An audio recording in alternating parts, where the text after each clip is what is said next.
घर के बाहर टैक्सी आकर रुकी थी। अनुराधा ने बाहर झांक कर देखा तो मालती जी टैक्सी के बाहर निकलकर इंतजार कर रही थी कि घर से कोई ना कोई उन्हें लेने आए। लेकिन घर में बेटा राजेश, बहू अनुराधा दोनों मौजूद थे, पर किसी ने भी बाहर आने की जहमत नहीं उठाई। इतने में राजेश ने अनुराधा से पूछा, कौन है अनुराधा? और कौन होगा, तुम्हारी माँ है, कहकर वो दरवाज़ा खुला छोड़कर वापस अपने काम में लग गई। इधर राजेश ने भी ज़्यादा कुछ ध्यान नहीं दिया और अपना आईपीएल देखने में तल्लीन हो गया, जिसके लिए आज उसने छुट्टी ली थी। कुछ देर बाहर मालती जी इंतज़ार करती रही, पर टैक्सी वाले को तो वापस जाना था। उसने मालती जी को टोका तो टैक्सी वाले को कहकर उन्होंने अपना सामान घर के दरवाजे तक रखवाया और उसे पैसे देकर घर में आ गई। मालती जी पहले से काफ़ी कमज़ोर हो चुकी थी। जैसे तैसे कदम बढ़ाती हुई घर में प्रवेश किया।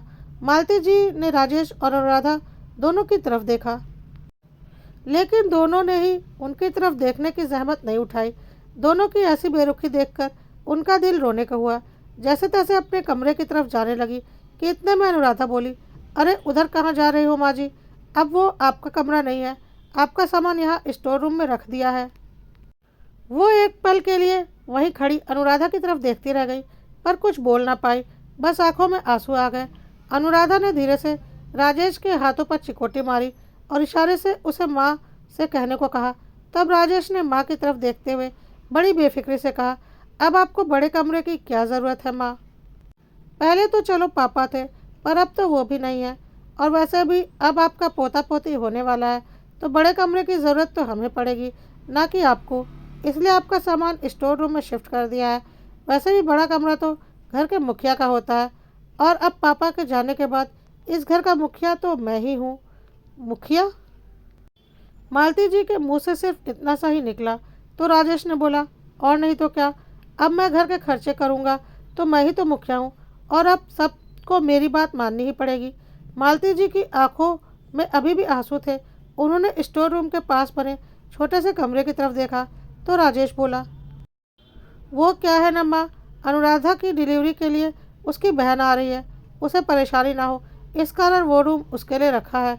और गेस्ट रूम में तो आपको पता है मेहमान रहते हैं। अब वो कोई मेहमान थोड़ी ना है, वो तो घर की ही है।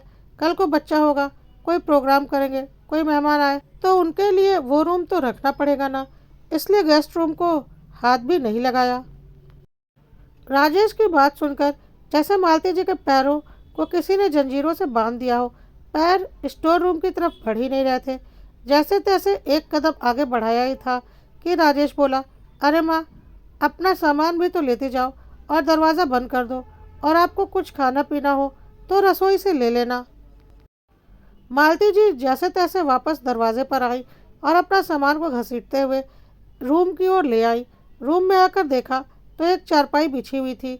उनके शादी के समय की पुरानी गोदरेज रखी हुई थी, और वो पुराना टेबल रखा हुआ था जिसे मालती जी ने कई बार बेचने की कोशिश की, पर उनके पति पवन जी ने उसे बेचने नहीं दिया। कहते थे, अरे खराब थोड़ी ना हुआ है, क्या पता कब काम आ जाए।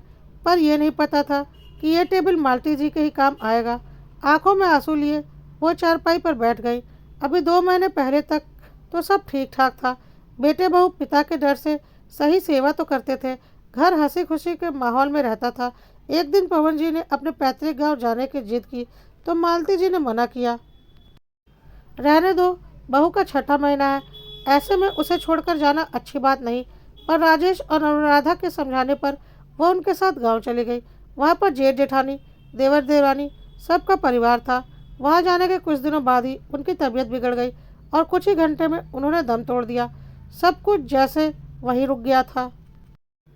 उनका अंतिम संस्कार भी वहीं पैतृक गांव में ही हुआ। 15 दिन का कार्यक्रम होने के बाद राजेश और अनुराधा तो वापस आ गए, लेकिन मालती जी को उनके जेठ जेठानी ने वहीं रख लिया, यह कहकर कि 1.25 महीने बाद ही अपनी जगह छोड़ना। आज 1.25 महीने बाद वे गांव से लौटी, वो भी अकेले। कहाँ तो पूरा परिवार स्टेशन पर छोड़ने आया था, पर यह राजेश स्टेशन तक लेने नहीं आया। कह रहा था बहुत ज़रूरी काम है, पर यह मैच देख रहा है। और तो और यह घर का सारा सिस्टम ही बदल चुका है। इतनी जल्दी बेटे बहू मुंह मोड़ेंगे, इसकी तो बिल्कुल उम्मीद भी नहीं थी। सीधा स्टोर रूम में ही पहुंचा दिया। अभी अनुराधा जी ये सब सोच ही रही थी कि इतने में बाहर से शोर सुनाई दिया। जाकर देखा तो मालती जी के लिए ना उठने वाले बेटे बहू बाहर अनुराधा के मायके वालों का स्वागत कर रहे थे। मालती जी को इतनी देर हो गई घर में आए हुए, किसी ने एक गिलास पानी तक नहीं पूछा था। वहीं बहू के मायके वालों के लिए बेटा रसोई में जाकर खुद पानी की ट्रे सजाकर ले आया। इतने लोगों के बीच अपने आप को अकेला महसूस करती हुई मालती जी वापस उस कमरे में आ गई। 2 घंटे तक उसी कमरे में बैठी रही, लेकिन ना कोई चाय, ना कोई नाश्ता, ना कोई खाना, कुछ भी नहीं। 2 घंटे बाद लगा कि अनुराधा के मायके वाले वापस जा चुके हैं। शायद वो उसकी बहन और मम्मी को छोड़ने आए थे, क्योंकि वो दोनों अब भी घर में मौजूद थी। उन्हीं की आवाज़ बाहर से आ रही थी। अब मालती जी को भूख का एहसास हो रहा था। आखिर वो खुद ही उठी और रसोई घर में गई। रसोई में खाने के लिए कुछ भी नहीं था, खाना भी बाहर से मंगवाया गया था। वो जूठे बर्तन ये सब बता रहे थे। इतने में अनुराधा रसोई में आई। क्या ढूंढ रही है माँ जी? देखिए, खाना तो बचा नहीं, और मुझे याद भी नहीं रहा कि आपके लिए खाना रखना था। आप दूध बिस्किट खा लीजिए या फिर आपके लिए कुछ बना लीजिए, मेरी हिम्मत नहीं है खाना बनाने की, कहकर अनुराधा रसोई से बाहर आ गई। मालती जी की भी हिम्मत नहीं थी खाना बनाने की। एक तो 1.25 महीने पहले का गम अभी तक दिल से गया नहीं था। अपने किसी प्रिय की मौत तो वैसे भी हिम्मत तोड़ देती है, फिर ये तो उनके पति थे। ऊपर से ट्रेन का सफ़र थका देने वाला था। हिम्मत होती भी कहाँ से। वो अपने लिए एक गिलास पानी लेकर वापस कमरे में आ गई। थोड़ी देर तक बैठी आंसू बहाती रही। फिर याद आया कि वहाँ से निकलते समय देवरानी ने खाना पैक करके दिया था, जिसमें से उन्होंने सिर्फ एक रोटी खाई थी। बैग में से खाना निकाला, देखा तो सब्जी खराब हो चुकी थी, पर रोटियां सही सलामत थी।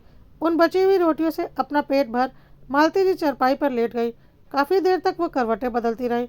आखिर करवटें बदलते बदलते आंखों में आंसू लिए देर रात उन्हें नींद आई। इस कारण से सुबह नींद देर से खुली।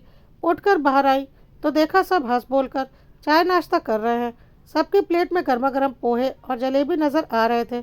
मालती जी को देखते ही सब चुप हो गए।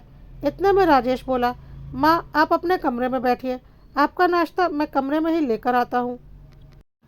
उसकी बात सुनकर मालती जी वापस कमरे में चली गई। थोड़ी देर के बाद राजेश चाय नाश्ता लेकर कमरे में आया और मालती जी को देकर बोला, माँ ये नाश्ता कर लो, और भगवान के लिए जहाँ तक हो सके आप कमरे में ही रहो। मालती जी हैरानी से राजेश की तरफ देखने लगी। उनके प्रश्न को भांपते हुए राजेश ने बोला, देखो माँ, मुझे पता है कि आपको पापा के जाने का बहुत दुख है, लेकिन कर भी क्या सकते हैं। उनकी तो उम्र हो गई थी, इसलिए वो चले गए। लेकिन आप यूँ दुखी चेहरा लेकर बार बार अनुराधा के सामने आओगे तो होने वाले बच्चे पर गलत असर पड़ेगा। इसलिए कह रहा हूँ कि आप अंदर ही रहो। और वैसे भी सब लोग कहते हैं कि एक विधवा। कहते कहते राजेश एकदम से रुक गया और बाहर वापस चला गया। मालती जी राजेश की बात सुनकर बिल्कुल हैरान रह गई। अब तो उनका दिल जोर जोर से रो रहा था। उन्हें समझ में नहीं आ रहा था कि उनके बेटे में दिल है या पत्थर। वो अपनी माँ के लिए ऐसा कैसे सोच सकता है। उसकी माँ विधवा है तो उसका साया वो अपने पत्नी और होने वाले बच्चे पर नहीं पड़ने देना चाहता। अभी 2 दिन में ही उसने मुझे इतना कुछ दिखा दिया, तो ये तो मेरी ज़िंदगी नर्क बना देगा। सोच सोच कर मालती जी से चाय नाश्ता भी नहीं करते बना। उनकी रुलाई फूट पड़ी। वो इतनी ज़ोर ज़ोर से रो रही थी, पर उन्हें चुप कराने के लिए कोई भी कमरे में नहीं आया। आखिरकार काफ़ी देर तक रो लेने के बाद खुद ही थक हार कर चुप हो गई। अपने पल्लू से अपने आंसू खुद ही पोंछ लिए। आखिर काफ़ी देर तक मौन रहने के बाद मालती जी एक निर्णय पर पहुंची। आखिर रात को जब राजेश अपने ऑफिस से वापस घर आया, उसके बाद बाहर वाले कमरे में बैठकर सभी लोग हंसी मजाक कर रहे थे। उस समय मालती जी भी उस कमरे में आ गई और वहीं सोफे पर आकर बैठ गई। उनके आते ही सब लोग चुप हो गए, जबकि राजेश ने घूरकर मालती जी को देखा, जैसे कह रहा हो कि सुबह समझाया था ना, फिर यहाँ क्यों आए हो। लेकिन मालती जी चुपचाप राजेश की तरफ देख रही थी। आखिर राजेश को बोलना ही पड़ा, माँ आपको सुबह समझाया था ना, फिर क्यों आई हो आप बाहर। कहा था ना आपका साया मेरे बच्चे के लिए ठीक नहीं है। मालती जी ने उसको मुस्कुराकर कहा, हाँ याद है, तूने कहा था कि मेरा साया तेरे बच्चे के लिए ठीक नहीं, क्योंकि मैं विधवा हो गई हूँ। पर बेटा, जब मेरा साया तेरी पत्नी और बच्चे के लिए ठीक नहीं, तो अपनी पत्नी और बच्चे को यहाँ से लेकर कहीं और चले जा। मालती जी की बात सुनकर राजेश भड़क गया। मैं क्यों घर छोड़कर जाऊँगा? अब घर का मुखिया मैं हूँ और आप इस तरह से मुझसे बात नहीं कर सकती। मुखिया मुखिया जी, आपको बता दूं कि यह घर मेरे नाम पर है, तो किस खुशी में आप घर के मुखिया बनने को तैयार हो गए। तभी अनुराधा बोली, माँ जी, आपको बता दें कि अब घर के सारे खर्चे ये उठाते हैं। आपके बस की बात नहीं आटे दाल के लिए पैसे कमाना। अब तो मालती जी खड़े होते हुए बोली, अच्छा, उसकी चिंता तू मत कर। वैसे भी तेरे पति के हाथ के आटे दाल मैंने नहीं खाए जब तक मेरे पति थे। उन्होंने घर का खर्चा दिया था, और जब उनकी मौत हुई तब मैं गांव में थी। और जब से मैं यहाँ आई हूँ तब से मैंने तुम्हारे घर का कुछ भी नहीं खाया। इसलिए मुझे आटे दाल की धौंस मत देना। मैं अपने आटे दाल का बंदोबस्त खुद कर लूंगी। तुम लोग अपना बंदोबस्त कहीं और कर लो। मालती जी का साफ रुख देखकर अब तो अनुराधा की मम्मी भी बोली, अरे समधन जी, आप तो बच्चों की बात को दिल पर ले रही हो। बच्चे ही तो है, माफ कर दो। माफ कीजिएगा समधन जी, ये बच्चे नहीं हैं, बच्चे की माँ बाप बनने वाले हैं। और उस समय आप क्यों नहीं बोली जब ये मेरे साथ इस तरह का व्यवहार कर रहे थे। आप भी तो कल से ही घर में है ना। मुझे कुछ भी नहीं सुनना।